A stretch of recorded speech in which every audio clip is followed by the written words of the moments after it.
De retour dans l'Africa Newsroom, nos éditorialistes Gracien Roukindikiza, Malik Acher et Jean-Marie Bitomo sont toujours avec nous et tout de suite c'est le dossier du jour.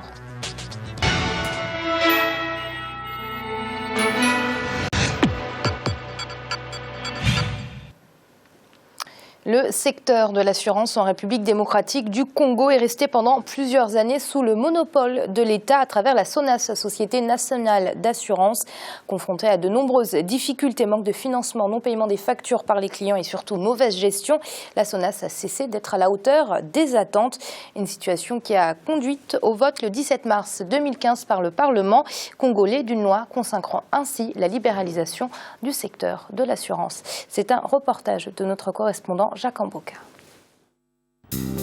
Le secteur de l'assurance en République démocratique du Congo est resté sous le monopole de la Société nationale d'assurance, SONAS, pendant plusieurs années.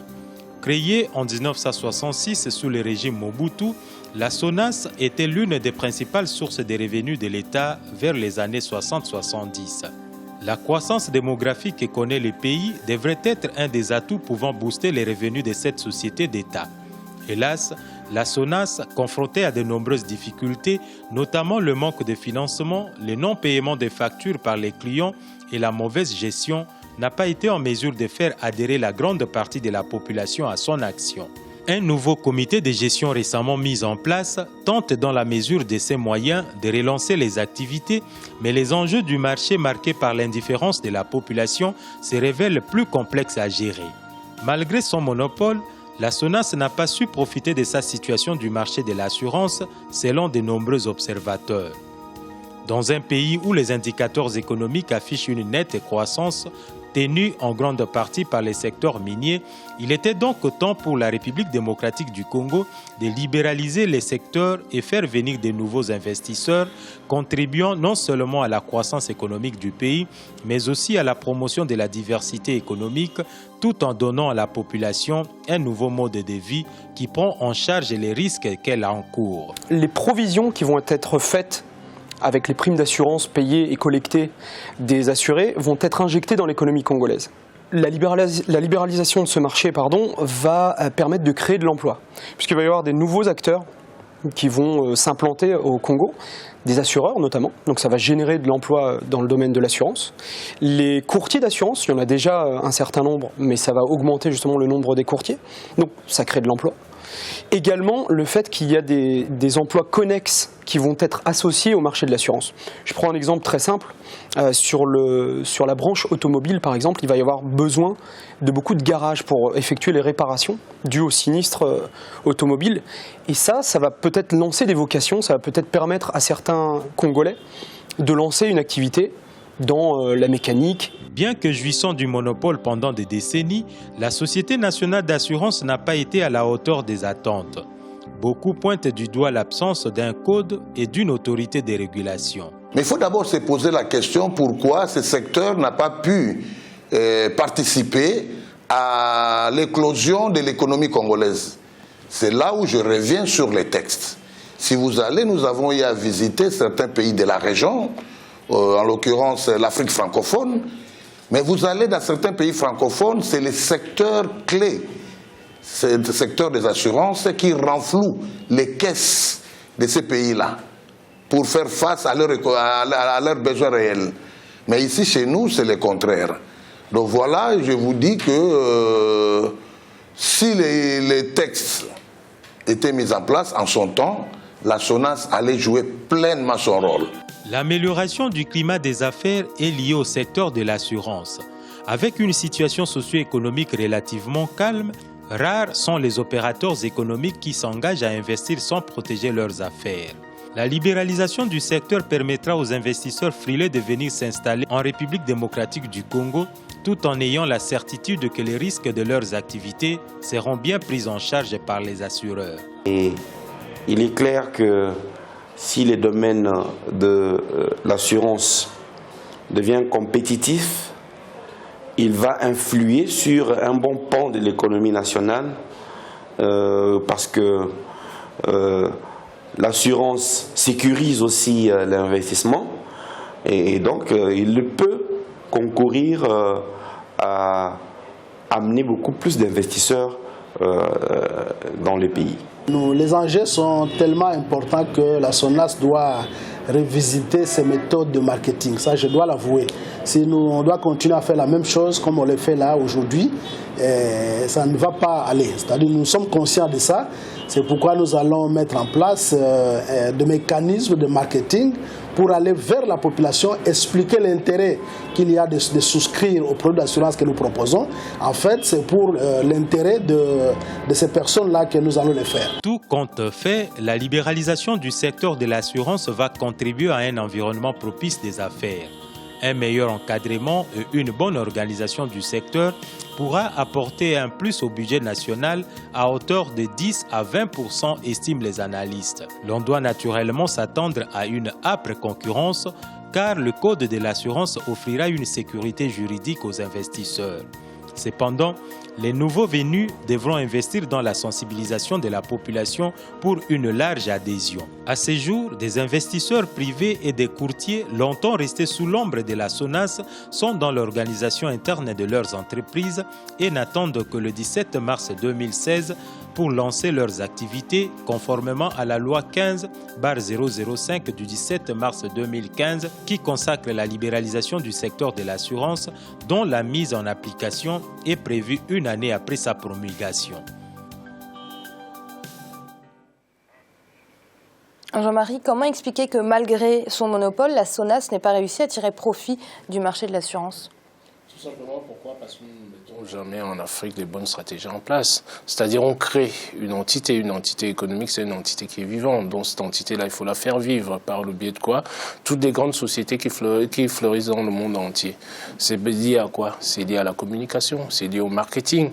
Moi je dis toujours ici, c'est-à-dire là, c'est un contre-exemple, c'est un mauvais exemple de mon point de vue que vous ayez l'État, parce qu'on a suffisamment parlé sur ce plateau durant toute la semaine, le rôle de l'État à initier la population, à leur faire comprendre la place de l'assurance. Parce que l'assurance, ça peut être un très très bon levier de développement pour les États africains. Tout simplement pourquoi ? Parce que l'argent qui est placé chez les assureurs, sont des fonds qui sont placés, sur le long terme. Alors que les fonds qui sont placés dans des banques, ce sont des fonds qui sont placés sur le court terme. Donc, les États africains devraient promouvoir le produit assurantiel de manière en sorte que nos économies aient des capacités de pouvoir s'autofinancer eux-mêmes.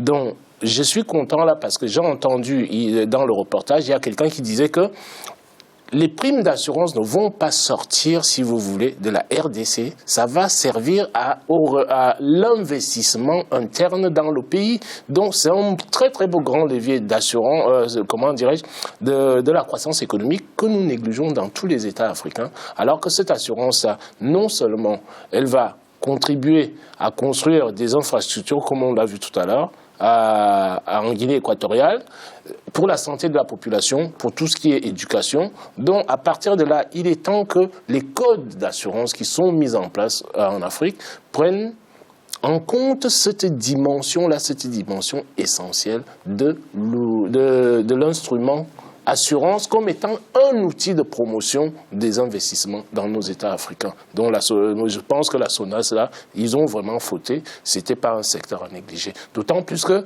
y a une population conséquente derrière. Le Zaïre va bientôt avoir, l'ancien Zaïre, l'ex-Zaïre, la RDC va bientôt avoir 100 millions d'habitants. Gracia, est-ce qu'on peut dire que la SONAS a pâti d'une très mauvaise gestion ? Et c'est ça qui a causé sa perte ? Oui, mais la mauvaise gestion de cette société d'assurance, elle n'est pas, disons, particulière, elle n'est pas unique dans ce pays. C'est qu'il y a déjà la corruption, une grande corruption dans ce pays, vraiment qu'il faut combattre, qui fait que dans plusieurs domaines, surtout les secteurs de l'État, la bonne marche est empiétée, disons, par cette corruption. Donc, on voit une société étatique déjà on a du mal à s'imaginer déjà d'une manière générale qu'elle soit innovante par rapport aux sociétés privées, les gens qui veulent gagner de l'argent parce qu'on se dit c'est une société de l'État, on va essayer de faire le minimum comme ça se passe. Et donc, de cette façon-là, il y a déjà la mauvaise gestion parce qu'on ne gagne pas de l'argent. Deuxièmement, c'est que souvent, il manque, c'est qu'on va placer des gens selon les connaissances, il manque des compétences, où les gens qui y sont ne vont pas réfléchir, se dire, je suis en train de travailler pour que la société avance, pour que je garde mon poste. On sait bien qu'on garde son poste parce qu'on a déjà une sorte de protection, comme on le dit.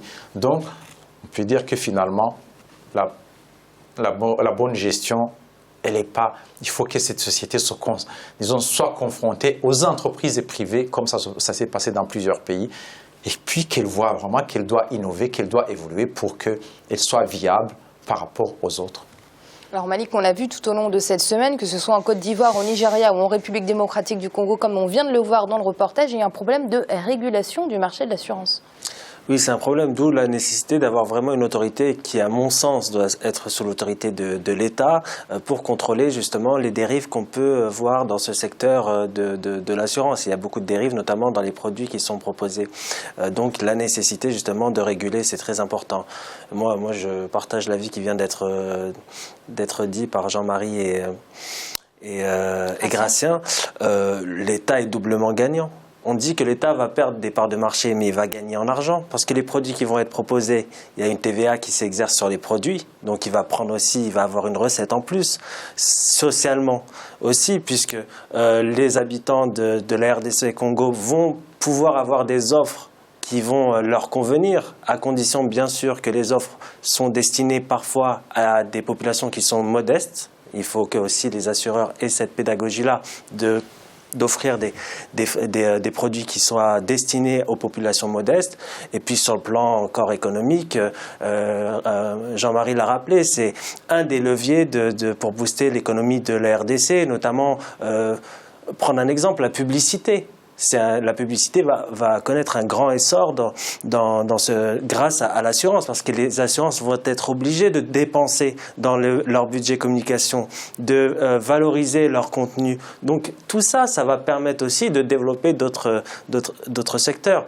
Donc l'économie de la RDC ne peut s'en être trouvée qu'améliorée. Et puis un pays comme la RDC, avec près de 100 millions d'habitants dans 5-10 ans, ne peut que devenir un marché attrayant pour les assureurs. Oui, Gratien, on a du mal à le comprendre. Avec ce boom démographique, ces taux de croissance particulièrement satisfaisants, le continent africain n'a pas réussi à tirer profit du marché de l'assurance. Un marché qui a vraiment du mal à émerger. Oui. Parce que souvent, ce sont les États qui protègent ce marché. Comme déjà au départ, il y a ces sociétés d'assurance qui appartiennent aux États. Et souvent, les États, c'est bien que les dirigeants ont des intérêts. Du moment où il y a la privatisation, il y a la libéralisation dans le secteur, il y a déjà nécessairement les intérêts des uns des autres qui ne sont plus défendus, je veux dire les intérêts privés. Et donc, de cette façon-là, le secteur ne s'est pas développé à cause de cet élément. Deuxièmement, on peut dire que l'ouverture, disons, aux sociétés d'assurance étrangères, notamment qui viennent de l'Europe ou d'autres, n'a pas été faite correctement. Souvent, on sait bien, même s'il y avait la Banque mondiale, le FMI, qui réclamait la libéralisation dans tous les domaines, beaucoup de pays se disaient que c'était un secteur, je dirais, pratiquement national, comme on protège les compagnies d'aviation. Ils ont essayé de protéger aussi les compagnies d'assurance en se disant qu'on s'assure nous-mêmes. Mais en réalité, c'est qu'on n'a pas, disons, regardé, on n'a pas cherché qu'est-ce qui peut apporter le plus, qu'est-ce qui peut apporter la plus-value pour que l'économie soit protégée, les entreprises aussi, pour que les entreprises puissent en profiter, éventuellement, que les produits d'assurance, les citoyens en profitent, les citoyens moyens. Jean-Marie, une large adhésion des populations, ça passe bien évidemment, comme l'a évoqué Malik, par de larges campagnes de sensibilisation.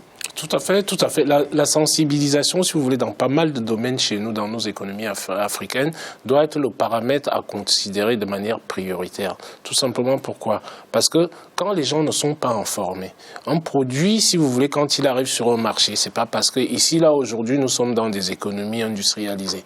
Pour qu'un produit se vende, il faut savoir communiquer, c'est-à-dire avec ce produit-là, avoir une communication avec des cibles appropriées, quitte à segmenter le marché, à créer plusieurs types d'assurances et informer les gens, c'est-à-dire sur l'utilité de l'assurance, c'est-à-dire pour les individus eux-mêmes, sans parler de la dimension macroéconomique qui concerne maintenant les économies dans leur globalité, mais faire comprendre aux individus que vous assurez, ça vous prémunis des risques potentiels à venir. Donc, si les gens ne le savent pas, pour eux, l'assurance, c'est-à-dire, bon, on voit l'assurance comme étant un produit qui est uniquement un produit pour les riches. Tout simplement, pourquoi? Parce que vous n'avez pas plusieurs types d'assurances qui sont proposés à nos populations. Donc, quand on va dans nos économies africaines, les gens voient l'assurance comme étant uniquement quelque chose qui est destiné à la voiture, comme quelque chose, il n'y a que les chefs d'entreprise qui, pour leur bien, c'est-à-dire pour garder le patrimoine de leur entreprise, en cas, comment dirais-je, d'accident ou en cas d'incendie, qui puissent, comment dirais-je, recouvrer le patrimoine de leur entreprise. Mais une fois qu'on est sorti de l'entreprise, la majorité de la population n'a aucune information concernant, c'est-à-dire l'utilité sociétale de l'assurance. Et c'est l'heure de marquer une nouvelle pause. On se retrouve très vite pour la suite de l'Africa News Room. À tout de suite.